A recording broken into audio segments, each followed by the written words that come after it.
Oh, Ready? oh, bésame bajo la luna llena, guíame hacia la luz del sol, dame tu mano, ven. Entre luciérnagas espera la ocasión oportuna. Bésame.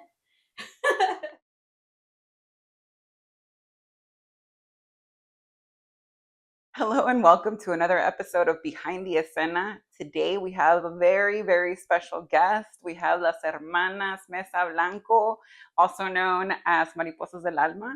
How are you, chicas? We're good. Thank you for having us, Jasmine. Very excited to be here. Yes, thank you so much, Jasmine. Tell us a little bit about your history for those of you that don't know you. How did it all start? It originally started with me and my two sisters. So I'm Marina, and then Nathaly, and then Jasmine's the third one. And so we've grown up in a musical family. We have my dad, who's a singer, and he plays several instruments. On our mother's side, our grandfather was in a trio in El Salvador back in the 70s. So we grew up singing, playing. Like I play a few instruments, and so that's kind of how we started. Yeah, always been in the like musical type of scene in our own scene in the house. And then as we got older, we started to dabble in like YouTube covers just for fun. And then Jasmine was in Chulita Vinyl Club a couple years back. So she'd be out in events and stuff, and then got to meet a lot of people. And via those people, we got to meet Ivan, which is part of Disco Shasaka. And they had a gig at Legionnaire Saloon in Oakland, and they were filming a video. Asked if anybody wanted to come up, and the three of us went up there, and then that was a connection. Can you tell the audience from that connection, how has this grown? Because you've been in very well-known festivals in Mexico, all over the United States. Give them a little taste of like where you all have been at. Ooh, so we've been really lucky and blessed to go to Ciudad de Mexico, which we were able to record a song with Sonido Gallo Negro, and then also to Colombia, to a festival that Jason Landero Wow. fronted, and at like right there, San Jacinto. So who is Jason Landero for those that are not familiar with Cumbia? This is a grandson of the Grande Andres Landero. Hmm. So it was a surreal experience for us that I think we still sometimes are like, damn, we did that. So it was amazing to just be there, but also to, to soak it all in and be able to say that we did that. We've had major opportunities, but those have been very like significant ones for us. I also want to add, in addition to having traveled internationally, we've also had the pleasure of visiting other states. So we had a couple of gigs in Texas. We played in Oregon, and then all over California, of course. And then, in addition to having had those opportunities, we've also had opportunities to perform with other artists. So just recently, we performed with La Doña, which I'm like, still pinch me. I can't believe that really happened, because I have so much admiration for La Doña, and for her to have asked if we would sing vocals with her. Yeah, that was a dream come true, honestly. So yeah, thankfully we've had a lot of great opportunities to do all kinds of things, and like I'm very grateful for that. I was at that show on Friday. It was amazing. And y'all, as always, perfecta as you know. Thank you. It was a dream. So, Natalie, you mentioned Sonido Gallo Negro. I want to index on that because for Cumbia fans, Sonido Gallo Negro is huge in Yeah. Mexico City. How did that project come about? And then what is the significance for both of you? Yeah, so we were out there for very limited time because we had that show with them, but we took advantage of that time, went over to record with them, and they decided to do a song by Malo, which is, Bay Area. So it was really cool to see those two worlds kind of like combine. We did our rendition with them, and then the video came out, and it's just kind of like, it's very proud, like we're very proud of it because it feels like we've been able to represent the Bay, but also our Mexican side because, they're from Mexico and they're huge. And so it was really cool, and also the show itself was amazing because they received us very beautifully. We didn't expect that at all, but it was super super beautiful, and hopefully the first of many. Do y'all feel that that's a step up in your career, leveling to a Absolutely. different, yeah? Absolutely, because I mean, we're Bay Area, based, but once like you start to step into other countries, the style that they have is a little bit different, but they were very accepting. So it was just it felt very good that we were able to make that jump. Marina, let's talk about, you all are talking about style, and that's something that I didn't like talk about before. It's not just cumbia. You all are representing Bay Area style, and you have some soul, and you have some oldies, and everything that has with to do with sort of a Chicano, Latin American, Latino, estadounidense culture. How did that come about, and how do you fuse those different roots into cumbia? That's a very good question. So as oh, I don't know if we've mentioned this, but we were born and raised in Oakland. And then for some part of our lives, we also lived in Richmond. So I feel like we've kind of been all over the Bay Area. And with that, I feel like, the Bay Area is a very niche subculture, very particular, very, very special sound. And so, we've also had the opportunity to have Juicy Clips, which is like a really well known Bay Area rapper.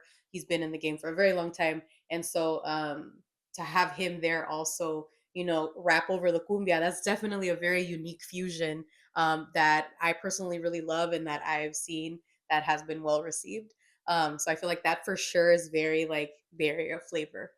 And then Ivan on the accordion with the touch. I feel like the fact is that like all of us in the group have different backgrounds. So like we're Mexican Salvadorian, Jews, Nicaraguense. We have Yoni too, which is also Nicoya, and then Ivan. He's like Puerto Rican Mexican. So there's a lot of different touches, and I feel like that's the reason why we've been able to get all that sound out is because everybody puts their little opinion, their little seed, and then we just all kind of work from that together. So that's how we've been able to put so much and like so many different styles into like the sounds. And that's just the sounds, but the lyrics are also very Bay Oh, Area yeah. and very social justice oriented. You have an ode to San Jose, you have an ode to Oakland. Tell us a little bit about the lyrics of your songs because they're very intentional.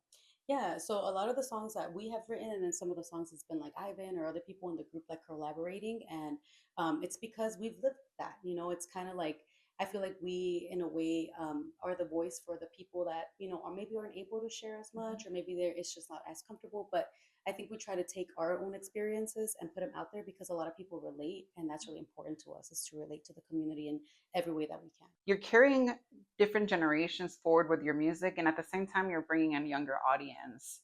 So you're giving continuity to our culture. Is that also intentional? Absolutely. I think it's super important to connect because like we said, the older generation for them it's like a memory. It's like they remember their younger years and hearing this music, but then also with the younger generation, it's kind of like keeping it alive. Mm. And that's really important for me personally and I think for the band. Yeah, 1,000%. Like I was also at the previous interview, as I was saying, I feel like if it were not for the older generations, we would not be here right now, obviously. But also musically, because cumbia, the older generations, regardless of cumbia's popularity or like, being out in the scene and stuff like that, cumbia has always been an integral part of like our culture. Because I'm sure 90% of us can remember listening to cumbias growing up, or Saturday morning cleanup time, we're gonna listen to some cumbias.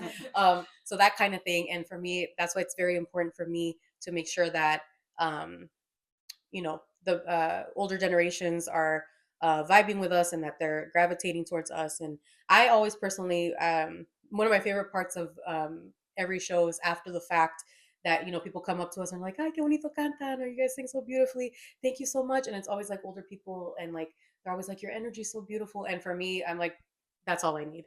That's Mm. all I need. Exactly. And why cumbia? You could have sang all these different genres. Why did you all pick cumbia? Good question. So because we started with Disco Resaca, their sound is cumbia. But in addition to that, like I said, we grew up listening to cumbia. It's like I have a very, very special spot in my heart for cumbia, especially La Sonora Dinamita, Mm. because my mom loved her. My mom loved her. So a lot of those songs are like very early childhood core memories where I'll hear a melody of one of the songs and I'm like, oh my God, like I remember hearing this when I was like 2 or 3. So that for me, that's why it's like a very sentimental thing, cumbia in particular. It's also I think it's a good thing to be able to represent that because like we said the roots of it and everything is important to continue that legacy. And like just because everybody has their own style, and it's been very accepting. Just that cumbia in general, you can always mix different things into it, and that's what our experience has been. So we're not tied to it, though. I always like to say that because we do like to explore different things, and I'm looking forward to doing that. But it's definitely a special. And what's next in terms of music? What's coming up? Well, right now we got some covers coming up that we have sang live, but we haven't recorded them 100%, but we're working on it and it's really exciting. Hoping also to bring out some songs that we've already done, but haven't fully like pressed on the vinyl. So that's coming up too. And then just hoping to be able to get some new music out there right now. I think the the goal is to have like an album by year, end of the year, hopefully. I agree. Yeah, yeah, I agree. I feel like that's what's next, and also, I think Nat and I really want to start trying to compose more. She is a lyricist. She has notebooks and notebooks full of lyrics. And then I was gifted by my siblings for Christmas a beautiful like keyboard, like with like a big one. So I've been learning to read sheet music. I'm taking piano lessons. And so with that combined, I'm like, we definitely have the tools now to start composing more. One last question for y'all. Well, actually, I lied. Two more questions. Who are you outside of music? Good question. So I work in education. Education is very important to me. I've always I've always worked in education. Actually, now that I'm thinking back, I'm also a mother, and I think that's very important for me to highlight. To all the mommies out there, like you can do multiple things. You're not just what was I say? You're not just limited to a label of mom. Of course, with support from family and everything like that, anything is possible. So I feel like, yeah, maybe outside of that, that's what it is. I'm a mother. I work in education research. I really think my job is important, and yeah, and a sister. Right. Sister, yeah. Same, likewise. Yeah. I'm also a mother. I have two boys, so it's always busy, busy. But I think for me, it's important for them to see me doing something I love because ultimately, that's what I hope that they get to find. I am also a student, so I'm trying to finish school because I think it's important. And even in the music, I have found that just knowing a lot of the history that our people have gone through, it definitely ties into what we're doing, and I'm happy to be able to communicate that via the music. So, and I'm also a party girl. I think that's implied. Right. For all of us, yeah. Right. I really love what you said, Marina, about showing our children, that we, as moms, we need to be more than just a mom. And I think that I try to do the same thing for my child, so she understands that it doesn't end when you have a kid and that's it. Like, no, you can, it changes, it morphs into something different, and you just continue building upon it, and if you're lucky and you have comunidad, it's much easier and faster. Exactly. But even if you don't have comunidad, it's not impossible, Exactly. So, but like mujeres, no dejen sus sueños, No, keep on yeah, pushing. exactly. Yeah. So, por último, what's the last message do you want to leave the audience with? Well, just more than anything, thank y'all for everything, for the support. Thank you too, Jasmine, because again, without like y'all support, without y'all showing up for us, like there's really nothing that we can do outside of that. So it really does mean a lot for us to be able to show up and show out with the community. And then just, yeah, if whatever you want to do, follow that dream. I know everybody says that and it kind of feels like very like Generic. yeah, generic, but I mean honestly it's true because when you feel like there's something that's calling you, feed that, because it changes once you do. So Exactly. I mean, echoing what she said, I also want to, at least my hope, again, with the shows and everything, is so that our communities continue to have hope. Things are very bad right now for our community in particular with all the persecution and everything that's happening. But to know that we are resilient. We are resilient. We've always been a resilient people. And so that, yeah, to try to maintain that hope, even if things are looking grim, to always have that hope. And again, come de-stress at the shows, dance a little bit. And we deserve joy. Exactly. Very well put. Exactly. Well, thank you so much. I think that those were the perfect words to close this up. Thank you for your time, for being with us, for your music. I am looking forward to your next show because I know I always dance. Muchachas, un placer. Y de nuevo, gracias. Thank you again, Jasmine.